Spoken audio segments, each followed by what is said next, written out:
हरि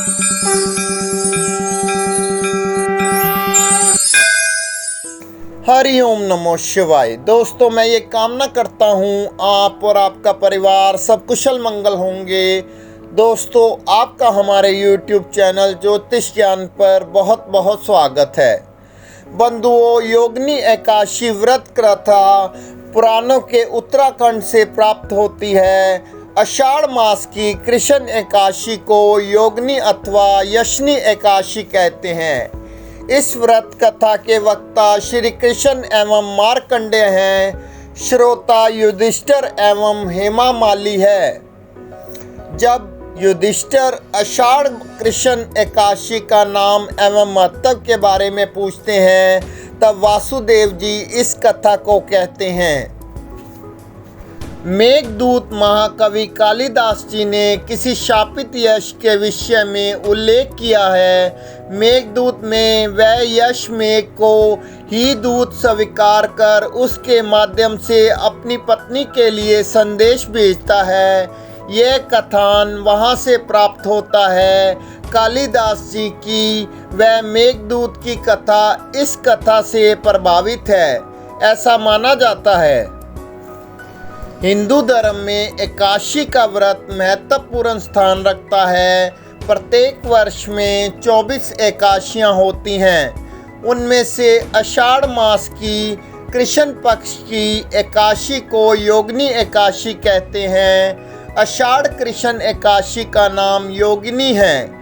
इसके व्रत से समस्त पाप नष्ट हो जाते हैं। यह इस लोक में भोग और परलोक में मुक्ति देने वाली है। यह तीनों लोकों में प्रसिद्ध है। बंधुओं, अब मैं आपको इसकी कथा के बारे में बताऊंगा। एक बार की बात है, धर्मराज युधिष्ठिर कहने लगे कि भगवान, मैंने ज्येष्ठ शुक्ल एकादशी के व्रत का महत्व सुना है। अब कृपया आषाढ़ कृष्ण एकादशी की कथा सुनाइए। इसका नाम क्या है, इसका महत्व क्या है, ये भी बताइए। श्री कृष्ण कहने लगे, राजन, आषाढ़ कृष्ण एकादशी का नाम योगिनी है।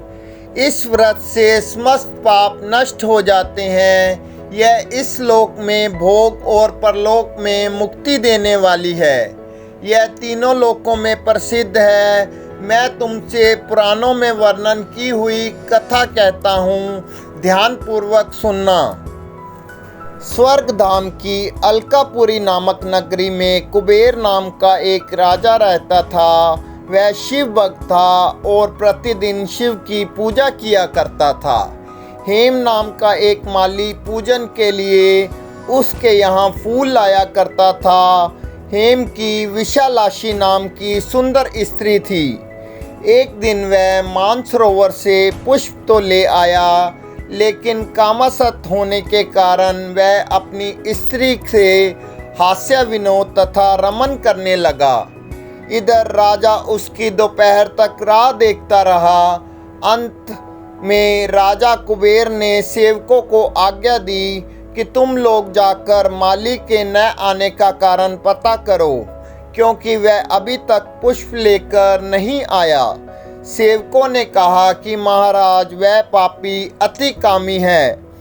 वह अपनी स्त्री के साथ हास्य विनोद और रमन कर रहा होगा। यह सुनकर कुबेर ने क्रोधित होकर उसे बुलाया। हेमा माली राजा के भय से कांपता हुआ उपस्थित हुआ।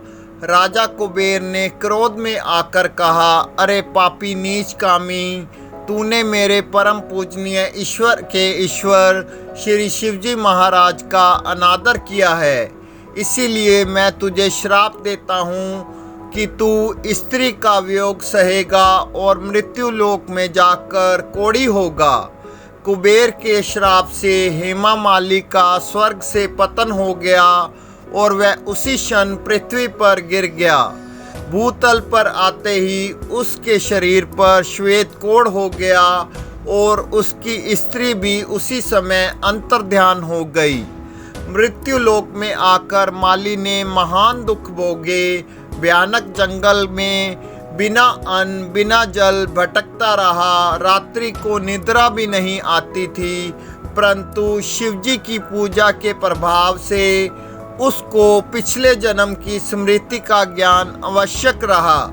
घूमते घूमते एक दिन वह मार्कंडेय ऋषि के आश्रम में पहुंच गया, जो ब्रह्मा से भी अधिक वृद्ध थे, जिनका आश्रम ब्रह्मा की सभा के समान लगता था। हेमा मालिनी वहां जाकर उनके पैरों में पड़ गया। उसे देखकर मार्कंडेय ऋषि बोले, तुमने ऐसा कौन सा पाप किया है जिसके प्रभाव से यह हालत हो गई है। हेमा मालिनी ने सारा वृत्तांत कह सुनाया। यह सुनकर ऋषि बोले, निश्चित ही तूने मेरे सम्मुख सत्य वचन कहे हैं, इसीलिए तेरे उद्धार के लिए मैं एक व्रत बताता हूँ। यदि तू ज्येष्ठ मास के कृष्ण पक्ष की योगिनी नामक एकादशी का विधि पूर्वक व्रत करेगा तो तेरे सब पाप नष्ट हो जाएंगे। यह सुनकर हेमा मालिनी ने अत्यंत प्रसन्न होकर मुनि को साष्टांग प्रणाम किया। मुनि ने उसे स्नेह से उठाया। हेमा मालिनी ने मुनि के कथा अनुसार विधि पूर्वक योगिनी एकादशी का व्रत किया। इस व्रत के प्रभाव से अपने पुराने स्वरूप में आकर वह अपनी स्त्री के साथ सुखपूर्वक रहने लगा। बंधुओं, अब मैं आपको इसके उद्देश्य के बारे में बताता हूँ। भगवान कृष्ण ने कहा, हे राजन, यह योगिनी एकादशी का व्रत 88,000 ब्राह्मणों को भोजन कराने के बराबर फल देता है। इस व्रत से समस्त पाप दूर हो जाते हैं और अंत में स्वर्ग प्राप्त होता है। अब मैं आपको एकादशी की पूजा और विधि के बारे में बताऊंगा। एकादशी के दिन सबसे पहले सुबह उठकर स्नान करें, स्वच्छ वस्त्र धारण करें और एकादशी के व्रत का संकल्प करें। घर के मंदिर में पूजा करने से पहले एक वेदी बनाएं और उस पर 7 धान, उड़द, मूंग, गेहूं, चना, जौ, चावल और बाजरा रखें। 5 आम या अशोक के पत्ते कलश में रखकर वेदी पर रख दें। अब वेदी पर भगवान विष्णु की मूर्ति या प्रतिमा स्थापित करें। इसके बाद भगवान विष्णु को पीले फूल, मौसमी फल और तुलसी की दाल चढ़ाएं। फिर अगरबत्ती का प्रयोग करें, विष्णु जी की आरती करें। शाम को भगवान विष्णु की आरती करने के बाद फल लें। रात को सोने के बजाय भजन कीर्तन करते हुए जागरण करें। अगली सुबह किसी ब्राह्मण को भोजन कराएं और जितना हो सके उतना दान करें और दक्षिणा देकर विदा करें। इसके बाद अपना खुद का खाना खाकर व्रत तोड़ें। एकादशी तिथि की शुरुआत 23 जून रात को 9:41 पर शुरू हो जाएगी। वहीं एकादशी तिथि की समाप्ति 24 जून रात को 11:12 पर होगी।